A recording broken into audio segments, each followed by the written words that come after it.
মূসা নবীর আম্মা বড় চিন্তায় পড়ে গেলেন। আল্লাহ কয়, তুমি বাক্স বানাও, নীল দরিয়া ভাসায় দাও। মূসা নবীর আম্মা তিনি দরিয়া ভাসায় দিলেন। কার কথা মতো? আল্লাহর ওয়াদার উপরে 100 ইয়াকিন রাখছেন। আমরা হইল তো অনেকটা চিন্তায় পড়তাম, পানিতে ভাসায় দিমু, আবার ডুববো না কেমনে। কিন্তু মালিকের ওয়াদা, আল্লাহ পাকের ওয়াদা, একজন মহিলার অন্তরে কি পরিমাণ মজবুতি। আমার আল্লাহ তো কইছে আমার সন্তান ডুবতো না, তাহলে আমি অবশ্যই সন্তান গাঙ্গে ভাসায় দিব। আল্লাহর কথা কখনো মিথ্যা হতে পারেই না। মেয়েটাকে বললেন, মা মরিয়ম, তুমি নদীর পারে পারে যাবা আর দেখবা তোমার ভাইয়া কোন দিকে যায়, কোন দিকে যায়। এরে যুবক, মূসা নবীর আম্মা তিনি বাক্সের ভিতরে মূসা নবীর ঢুকাইয়া ফেরাউনের জল্লাদ বাহিনী থেকে বাঁচানোর জন্য নীল দরিয়ায় তিনি ভাসায় দিলেন। আল্লাহ পাক রব্বুল আলামিন দরিয়াকে ডাক দিয়া কইরে, দরিয়া সবকিছু তোর মধ্যে পড়লেই ডুবে যায়। এই ডুবানোটাও তোর এখতিয়ারে না, আমি আল্লাহর আদেশে। কিন্তু এই মুহূর্তে তোর মাঝে কে আসছে জানোস নি? আমার পয়গম্বর মূসা। সাবধান, আমার মূসারে ডুবাবি না। আল্লাহু আকবার। পানি পর্যন্ত যেন তার গায়ে না লাগে। নদীর স্রোত যেই দিকে চলে, পানিতে পড়লে পরে স্রোতের তালে তালে যায়, স্রোতের বাইলে বাইলে জিনিস যায়, ঠিক না? কিন্তু আল্লাহ বলেন, না, আমার মূসাকে তুমি স্রোতের উল্টা চালাইবা। সব যায় স্রোতের তালে তালে, স্রোতের তালে তালে, কিন্তু মূসা নবীর বাক্স চলছে স্রোতের উল্টা। কেন এটা পরে বলতেছি, এটারও একটা রহস্য আছে। মূসা নবীর আম্মা, তার 7-8 বছরের মেয়ে মরিয়ম, এই মরিয়মকে বলতেছে, মা তুমি তোমার ভাইয়ার নদীর পারে পারে তুমি হাঁটবার, দেখবা কোন দিকে যায়, আমার কলিজার টুকরা সন্তানটা কোন দিকে যায়, তুমি খেয়াল রাখবা। মরিয়ম নদীর পারে পারে হাঁটে। অবাক হয়েছে ছোট্ট মেয়েটাও। হায় হায়, সবাই তো স্রোতের তালে তালে চললো, খড়কুটা স্রোতের তালে তালে যায়। কিছু এই যে আমরা ফেনা বলি, যা বলি সব তো যাইতেছে ইবায়, কিন্তু আমার ভাইয়ার বাক্স চলছে হিবায়। আল্লাহ। নদীর পারে পারে বুট, পানিতে ভাইয়া ভাসতেছে, এইদিকে ভাই তো পানিতে, বোন তো নদীর পারে। চলতেছে চলতেছে চলতেছে, যাইতে যাইতে দেখা গেল ফেরাউনের রাজ দরবারের ঘাটে যাইয়া এই বাক্সটা লাগছে। ফেরাউনের বাড়ি হলো স্রোতের উল্টা ওই দিকে, এজন্য আল্লাহ বাক্সরেও কইছে তুই উল্টা হই যা। ফেরাউনে আমার মূসারে মারতে চায়, আর আমি আল্লাহ মূসাকে রাখতে চাই। এইবার দেখা যাবে মূসা মরে না বাঁচে। চ্যালেঞ্জ আল্লাহ পাকের। নদীর ঘাটে ফেরাউনের রাজ দরবারের ঘাটে যায় বাক্সটা লাগলো। এইদিকে ফেরাউনের বিবি আসিয়া তিনিও নদীর ঘাটে আসলেন। আইসা দেখেন একটা বাক্স কাঠে লাগানো। দূর থেকে মূসা নবীর বোন সব তাকায় তাকায় দেখে। অন্তরের ভিতরে ভয়, বোনের অন্তরে তো ভয় জাগবেই। যার ভয়ে আমার মা নদীতে ভাসায় দিল আমার ভাইটাকে। আমার ভাই তো সেই ঘাটেই যায় লাগলো, যেখানে আমরা স্বাভাবিকভাবে, যেটা আমরা অনেক সময় বলে থাকি, যেখানে রাত হয়, যেখানে বাঘের ভয়, সেখানে কি হয়? ওই না, যেই ফেরাউনের ভয়, ওই ফেরাউনের ঘাটি যায় লাগলো। মূসা নবীর বোন তো বাপ ভয়ে কাঁপতেছে। ফেরাউনের বিবি আসিয়া আইসা বাক্স উঠাইলেন। বাক্স খুইলা দেখে একটা সুন্দর বালক, এত সুন্দর একটা দুধের বাচ্চা, চেহারাটা পূর্ণিমার চাঁদের চেয়েও বেশি সুন্দর। একটু আওয়াজ দেখুন না সুবহানাল্লাহ। যে যুগে আল্লাহ যারে নবী বানান, ওই যুগে সবচেয়ে সুন্দর করে আল্লাহ নবীরে বানান। যেই যুগে আল্লাহ যারে নবী বানাইছেন ওই যুগে নবী হলেন ওই যুগের সবচেয়ে সুন্দর মানুষ। সুবহানাল্লাহ কইতেন না? তাহলে বলুন মির্জা গোলাম আহমদ কাদিয়ানী কেমনে নবী হইল? এর তো 100 কানা ছিল। 100 লক্ষ পয়গাম্বরের ভিতরে কোন নবীর কোন একটা অঙ্গ নাই এমন ছিল না। নিখুঁত বানায় আল্লাহ নবীকে বানাইছেন, সব নবীরে নিখুঁত বানায় আল্লাহ বানাইছেন। কিন্তু কাদিয়ানির তো একটা চোখ ছিল না, 100 কানা। এতেই বোঝা গেল এটা সত্য নবী নয়, ভণ্ড নবী। ঠিক কিনা জোরে কন? এটা আল্লাহর বলা নবী না, আল্লাহর বানানো নবী না, এ নিজে নিজে নবী হয়েছে। ঠিক কিনা? কোন নবী বেইজ্জতির সাথে মরেন নাই।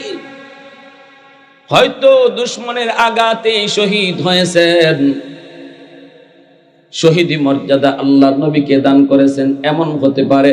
কিন্তু বেইজ্জতের সাথে মরণ হয়েছে কাদিয়ানির বাথরুম ফইরা, বাথরুম খাইয়া। নাউজুবিল্লাহ। আসতে কইবেন। সবকিছু মিলে বোঝা গেল এ ভণ্ড নবী। অতএব ভাইরা বন্ধুরা, কাদিয়ানি ভণ্ড নবী। ভণ্ড নবী কাদিয়ানির বিরুদ্ধে যদি কখনো আন্দোলন হয়, উলামা একরাম যদি আপনাদেরকে ডাক দেয়, আল্লামা আব্দুর রব ইউসুফী হাফিজাহুল্লাহ যদি আপনাদেরকে আমার নবীর খতমে নবুয়তের শান মান রক্ষার জন্য কাদিয়ানীদের বিরুদ্ধে রাজপথে ডাক দেয়, মনে রাখবেন কিয়ামতের ময়দানে আমার নবীর শাফাআত যদি তোমাকে পাওয়ার আশা রাখো যুবক, তাহলে খতমে নবুয়তের আন্দোলনে জীবন দিয়া হলেও শরীক থাকতে হবে। কারণ নবী যদি কয় রে উম্মত, কেমন করে উম্মত দাবি করো? আমার খতমে নবুয়তের চেয়ার নিয়ে যায় ডাকাতের দল, অথচ তোমার কোনো ভূমিকা ছিল না, জবাব দিতে পারবো না, নবীর সামনে হাসরের মাঠে মুখ দেখাইতে পারবো না। যদি খতমে নবুয়তের আন্দোলনে প্রত্যেকেই যার যার অবস্থান থেকে শরীক না হই, যদি কখনো ডাক আসে কারা কারা প্রস্তুত আছেন একটু হাত তুলে আল্লাহকে দেখান, একটা নারায় লাগান, এখান থেকে নারায় দেন, মাইক লইয়া।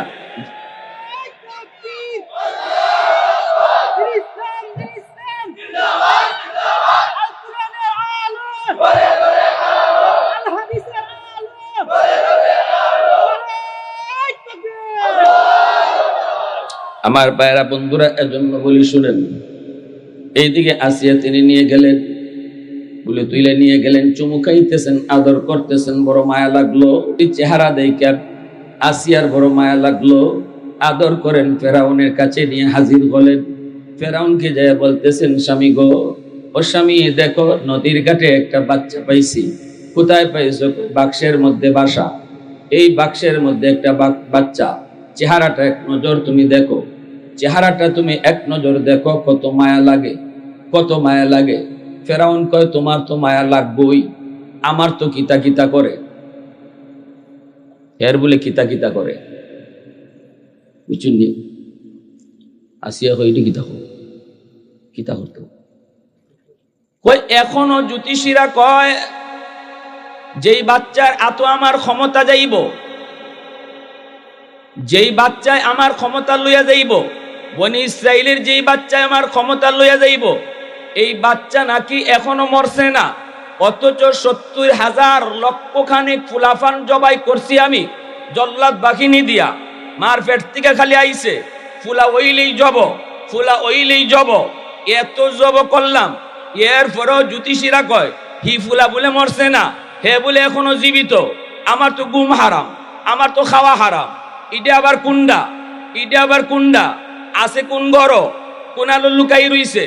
এই চিন্তায় আমার ঘুম নাই, এই চিন্তায় খাওয়ান নাই, আর তোমার মায়া লাগে। আমার তো মনে হয় ইডিও হিডিয়া বুঝিনি। আসিয়া কয়, তোমার মাথার তার ঠিক আছে নি?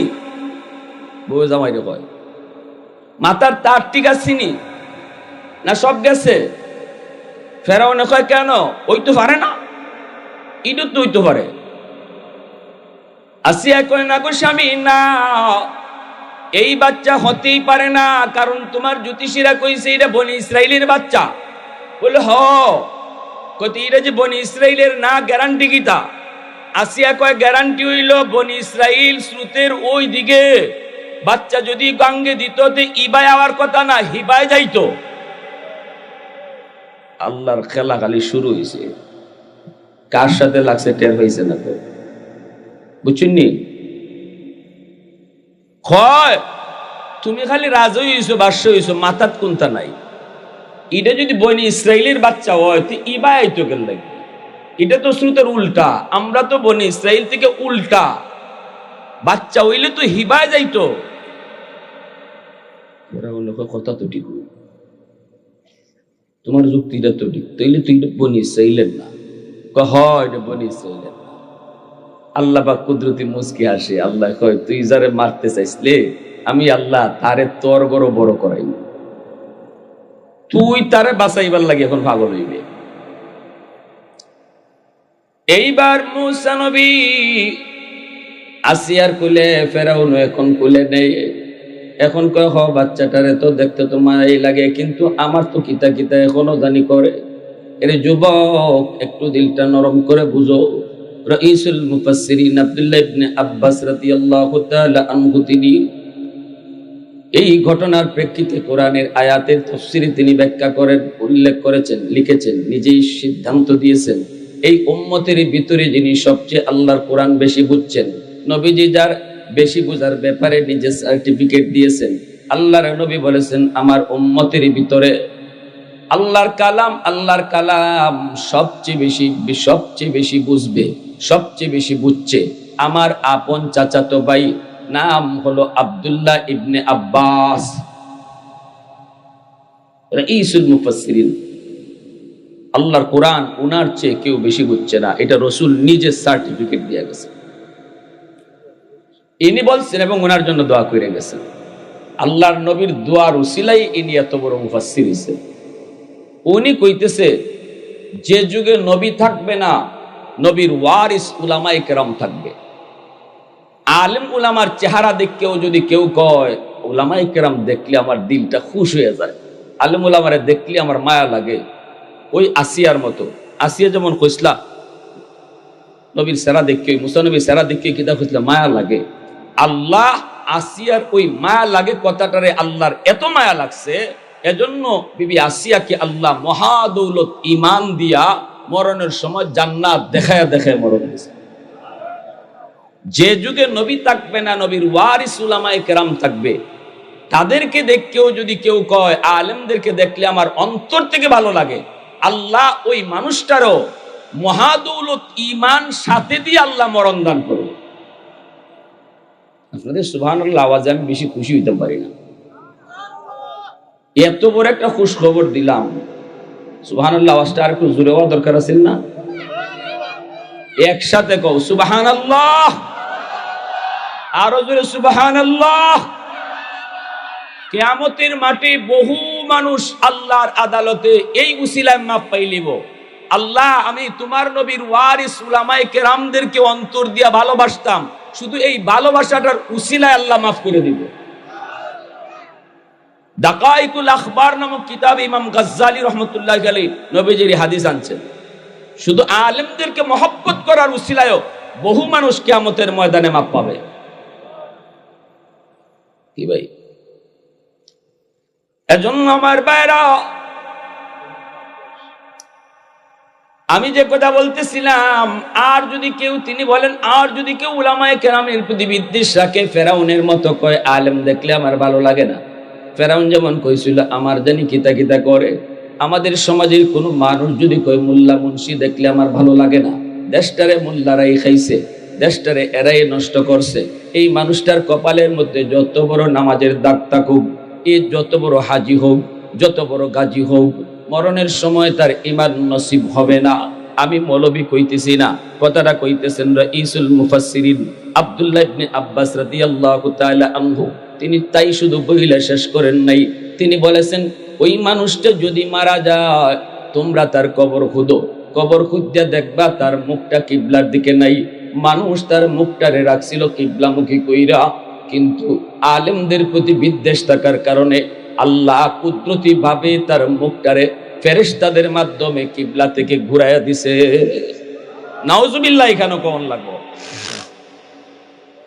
প্রশংসা করবো কার? আর একটু জোরে বলেন কার? ওয়াহদাত কি হিফাজত নেহি বেকুওয়াত বাজু, वहदत की हिफाजत नहीं बेकुवत बाजू, आती नहीं कुछ काम हक ले खुदा दाद, आती नहीं कुछ काम हक ले खुदा दाद। ऐ मर्द खुदा तुझको कुव्वत नहीं हासिल, जा बैठ किसी गार में अल्लाह को कर याद। সবাই সামনে আসেন। যা बैठ किसी गार में अल्लाह को कर याद, ये सच है कि बातिल की तरफदार नहीं हम, गद्दार न समझो हमें गद्दार नहीं हम, फूलों की तो नरम मिजाज अपना है नाज़ुर, हम तीरी नहीं नेज़ा व तलवार नहीं हम तीरी नहीं नेज़ा व तलवार नहीं हम। मोहब्बतेर साथे आवाज दिया कोन अल्लाहु আকবার, আর জোরে কোন আল্লাহু আকবার। এ যুবক, তোমার যে চেয়ারম্যানি, তোমার যে মেম্বারি, তোমার এমপি গিরি, তোমার দোকানদারি, তোমার যত প্রকারের নিয়ামত তুমি ভোগ করো, আল্লাহর নবী রহমতের নবী বলেন, ইন্নাল আলিমা ইয়াস্তাগফিরু লাহু মান ফিল আরদ ওয়া মান ফিস সামা হাত্তাল হিতানু ফি জাওফিল মা ওয়া ফি রিওয়ায়াতিন আন-নামলাতু ফি জুহরিহা। আল্লাহর নবী বলেন, উম্মতের দল একজন আলেমের, একজন হাফেজের, একটা মাদ্রাসার কি পরিমাণ কদর তোমরা যদি নাও বুঝো, আসমান জমিনের ভিতরে আর যত মাখলুক আছে ওরা কিন্তু ঠিকই বুঝে। এজন্য একজন আলেম হাফেজ মাদ্রাসার জন্য গাছের পাতাটাও 24 ঘন্টা আল্লাহর কাছে দোয়া করে, গর্তের পিপিলিকা দোয়া করে, পানির নিচের মাছ হাফেজ কোরআনের জন্য দোয়া করে। এই কথাটা নবীজি বলেছেন। কেন দোয়া করে? কারণ উলামায়ে কেরাম যতদিন থাকবে, কোরআনের তালিম যতদিন থাকবে, আল্লাহর কোরআনের শিক্ষা জমিনের ভিতরে যতদিন চলবে, ততদিন আল্লাহ পাক জমিনে আল্লাহর রহমতের বাড়ি দ্বারা জারি রাখবে। যেদিন থেকে কোরআনের তালিম বন্ধ হয়ে যাবে, মানুষ সন্তানকে হাফেজ বানাবে না, আলেম বানাবে না, মাদ্রাসা থেকে মুখ ফিরিয়ে নিবে। নবীজি বলেন, ওই দিন থেকে আল্লাহ পাক রহমত নাজিল করাও জমিনে বন্ধ করে দিবে। গাছ থেকে ফুল হবে না, ফল হবে না, জমিন থেকে ফসল হবে না, সূর্য আর পূর্ব দিকে উঠবে না, চেয়ারম্যানের চেয়ারম্যানই আল্লাহ জায়গায় রাখবে না, মেম্বারের মেম্বারি জায়গায় রাখবে না, ব্যবসায়ীর ব্যবসা প্রতিষ্ঠান আল্লাহ কিছুই রাখবে না। যার উসিলায় আল্লাহ তোমাকে বাঁচাইলো, খাওয়াইলো, যার উসিলায় আল্লাহ তোমাকে দিল, সে যদি না থাকে আল্লাহ তোমাকেও জায়গায় রাখবে না। এজন্যই আমরা দেখেছি মাদ্রাসা শিক্ষার বিরুদ্ধে যেই কথা বলতো, সে যত বড় মন্ত্রী হোক, আল্লাহ তারে জায়গায় রাখতো না।